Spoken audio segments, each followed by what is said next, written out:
Bonjour à tous et bienvenue dans cette nouvelle vidéo un peu particulière, une vidéo annonce mais aussi présentation. Bref, vous allez le comprendre, on est aujourd'hui le vendredi 26 juillet, à 2 jours de l'arrivée du Tour de France, avec ce qui s'est passé aujourd'hui. Bon, on va pas revenir dessus. Bref, dimanche, arrivée du Tour de France, et une tradition le veut, une fois que le Tour de France est terminé, eh bien les critériums d'après-tour s'enchaînent un peu partout en France. Qu'est-ce qu'un critérium d'après-tour et qu'est-ce qu'un critérium tout court professionnel? Ce sont des courses qui sont organisées généralement en ville, sur des circuits fermés, avec des professionnels qui ont réalisé le Tour de France. Ça permet alors au public de pouvoir croiser de près ces champions qui ont fait le Tour de France. Et ça permet aussi aux coureurs professionnels d'engranger quelques euros supplémentaires. C'est pour vous dire aussi l'importance de ces critériums. Et je ne sais pas si vous le savez, mais le critérium de Lisieux, il intervient 2 jours après le Tour de France. C'est tout simplement le premier critérium d'après-tour de France. Donc si vous ne connaissez pas ce critérium, je vous invite à aller voir sur internet pour avoir un peu plus de renseignements. Et sachez que Normandie Cycling va participer à ce premier critérium d'après-tour de France.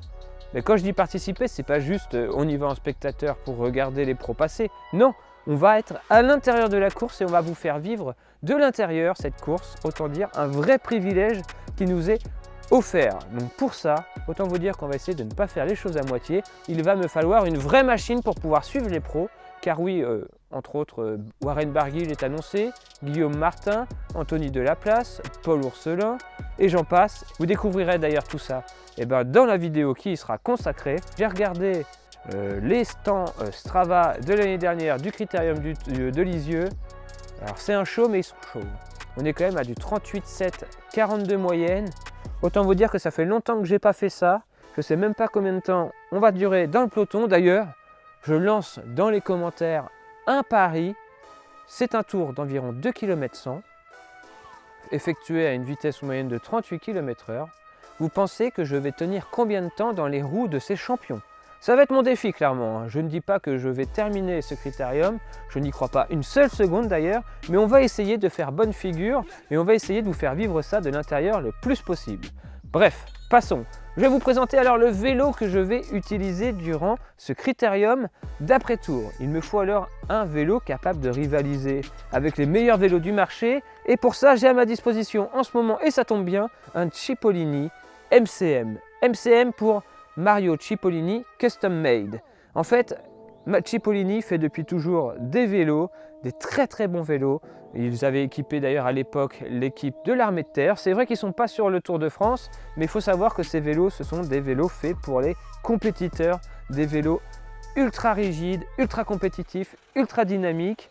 Bref, des très bons vélos, ça tombe bien, c'est ce qu'il va me falloir sur le Tour de France. Donc on est ici avec un vélo qui franchement, je ne sais pas ce que vous en pensez au niveau du look, mais il est franchement stylé, en orange comme ça, avec le carbone apparent. C'est du carbone T1000 ici, de la trame carbone très rigide, mais il n'est pas pour autant totalement inconfortable. Mais ça, on reviendra dessus lors de la vidéo test complète. Mais franchement, c'est un très bon vélo. On a donc une potence Super Zero cintre d'EDA, qui va avec la potence Super Zero. On a une selle Italia Novus, un peu particulière cette selle, mais très confortable. On est équipé du fameux groupe SRAM E-Tape, Red E-Tape, voilà, rien que ça, en électrique, donc 11 vitesses, et on a des roues actuellement des Fulcrum Racing DB4 en aluminium. Écoutez, dans cette vidéo, on va changer ces roues pour des roues un peu plus haut de gamme, un peu plus performantes pour alléger encore le vélo et le rendre encore plus dynamique, plus percutant. C'est l'intérêt de cette vidéo. On va upgrader un peu le vélo avec une très belle paire de roues. Pour upgrader ce vélo, on a donc en ma possession des roues carbone, des DT suisses, des Arc 1400 D-Cut. Alors je ne sais pas si vous connaissez DT Suisse, je suis sûr que oui. Ce sont vraiment des roues ultra performantes, un peu chères, je l'avoue. On est sur une gamme de prix à plus de 1500 € pour ces roues, mais elles sont d'une polyvalence. À savoir que le circuit du critérium, il y a une petite bosse à l'intérieur, un petit coup de cul qu'il va falloir monter à chaque fois au taquet parce que je pense qu'ils ne vont pas me laisser de répit. Donc il faut vraiment des roues assez légères, dynamiques et qui envoient du pâté et qui envoient surtout en rigidité. Je pense que ces roues sont vraiment parfaites pour ça. Première opération, on va passer la chaîne sur les petits pignons, c'est obligatoire. Ça va nous permettre de démonter la roue arrière beaucoup plus facilement. Voilà qui est fait. Ensuite, très facile, hein, on dévisse, on desserre et on fait tomber la roue d'un simple déplacement de dérailleur. C'est vrai que lorsqu'on a ce genre de pied, c'est très facile alors de venir enlever une paire de roues. Deuxième opération, on va enlever, hop, voilà, c'est déjà fait. On va enlever le serrage rapide pour pouvoir accéder à la cassette. Une fois la cassette accessible, vous aurez besoin bien sûr du fameux kit de démonte cassette. Franchement, mon kit de démonte cassette Pro, il est toujours avec moi, il est toujours aussi efficace. Il est compatible SRAM et Shimano, donc on peut démonter n'importe quel type de cassette. Regardez ça, je vais vous faire ça en 2 secondes, 3 mouvements normalement. Il suffit ensuite de venir bloquer la cassette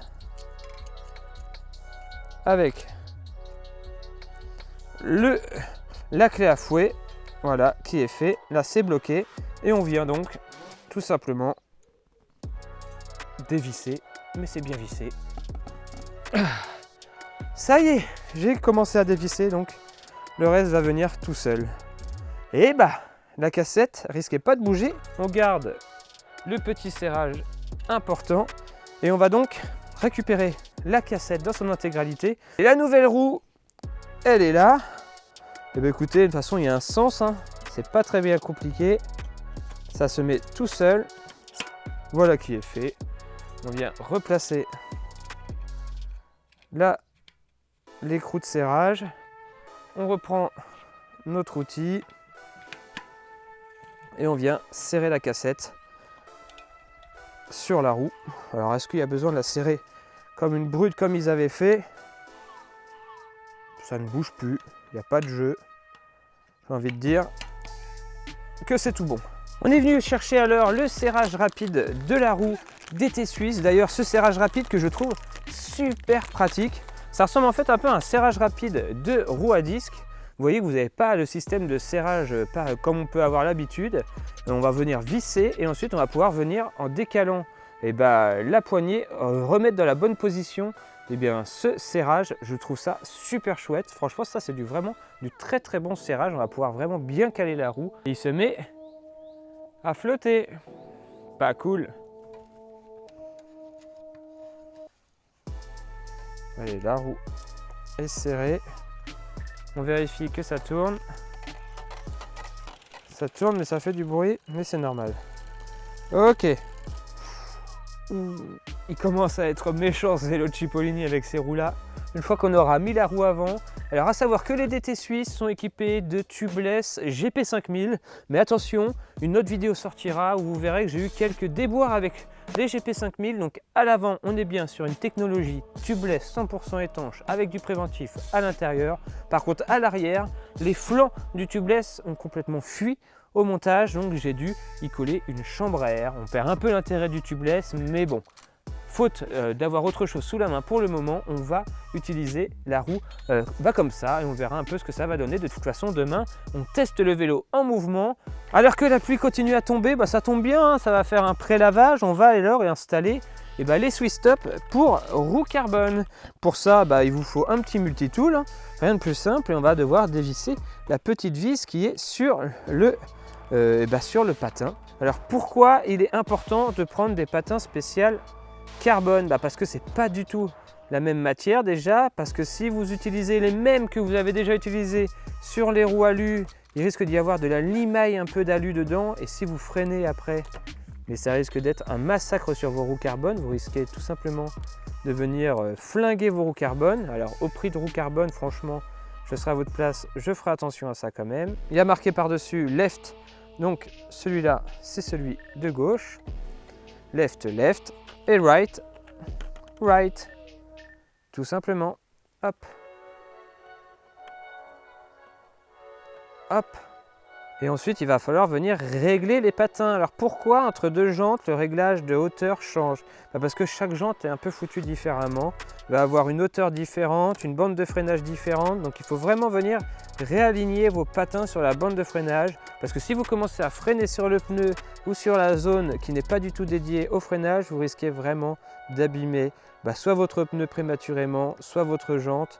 Donc il est important de faire ce réglage à chaque changement de patin. C'est un petit désavantage pour le coup au patin, chose que sur le disque en général, si vous avez la même longueur de disque, c'est plus ou moins pareil.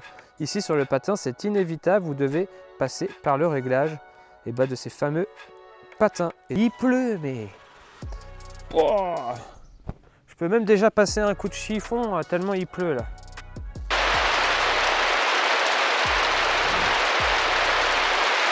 Après une interruption due à la météo, finalement aujourd'hui Tour de France arrêté pour la météo, vidéo arrêtée pour la météo. On va passer au nettoyage. Bon, il a eu le droit à un bon pré-lavage dû à la pluie, mais on va quand même passer un petit coup de jet d'eau, un petit coup de produit qui va venir vraiment enlever la crasse incrustée, surtout au niveau des freins.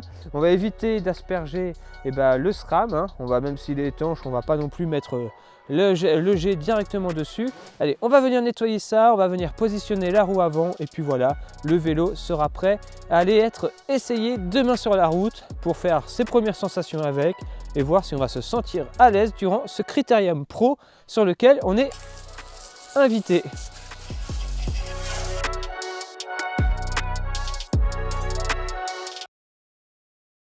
Un petit coup de produit, du Ultra Wash super dégraissant de GS27, c'est un petit spray qui sent bon la pomme. Je viens vraiment en mettre un peu partout, je vais le laisser agir.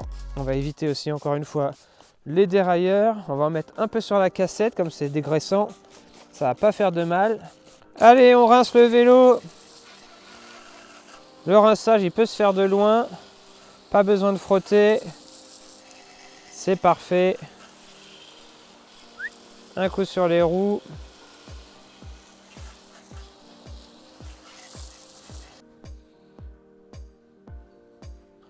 On vient ensuite avec une bonne microfibre et venir essuyer. Il ne faut pas que l'eau stagne. Alors c'est vrai qu'il est conseillé avec un compresseur de venir souffler un peu au niveau des roulements, au niveau des freins, etc.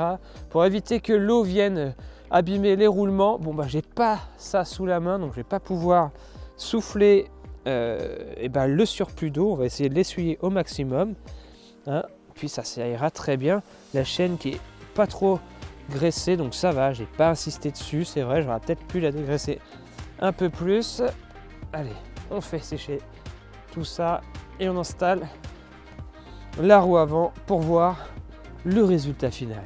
Bon la vidéo se termine comme elle a commencé, sous la pluie, voilà, on y est, mais voilà, le vélo il est prêt, on va vite le rentrer, il ne faut pas qu'il prenne la flotte trop longtemps, ça serait bête qu'il se ressalisse et qu'il se rabîme alors qu'on vient tout juste de bien le nettoyer.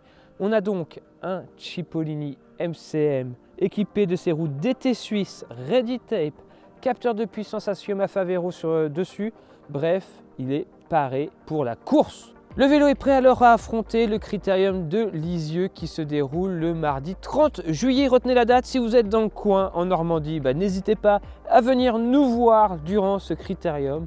On a vraiment le privilège de pouvoir en profiter et d'y participer, de vous faire vivre grâce à des caméras embarquées au moins les premiers tours de roue sur ce Critérium. On espère vous y voir nombreux, en tout cas on essaiera de vous faire une belle vidéo pour tous ceux qui ne peuvent pas s'y déplacer car on n'est pas tous normands, et non, mais merci à tous quand même de nous suivre. Allez, je me dépêche, on se rentre. En tout cas, le vélo il est prêt. Dites-moi dans les commentaires ce que vous en pensez de ce Mario Cipollini MCM dans cette configuration. Moi perso, je le trouve mais racing est tellement dément, la couleur est magnifique, il va vraiment être très beau sur les routes. Demain on va l'essayer, demain on va faire une vidéo où on va rouler avec dans cette configuration là, et puis place ensuite à la vidéo mardi prochain à l'intérieur du Critérium de Lisieux en compagnie de Warren Barguil, rien que ça. Allez, nous on se dit à très vite pour cette prochaine vidéo, d'ici là comme toujours portez-vous bien, même sous la pluie. Allez, ciao, bye bye.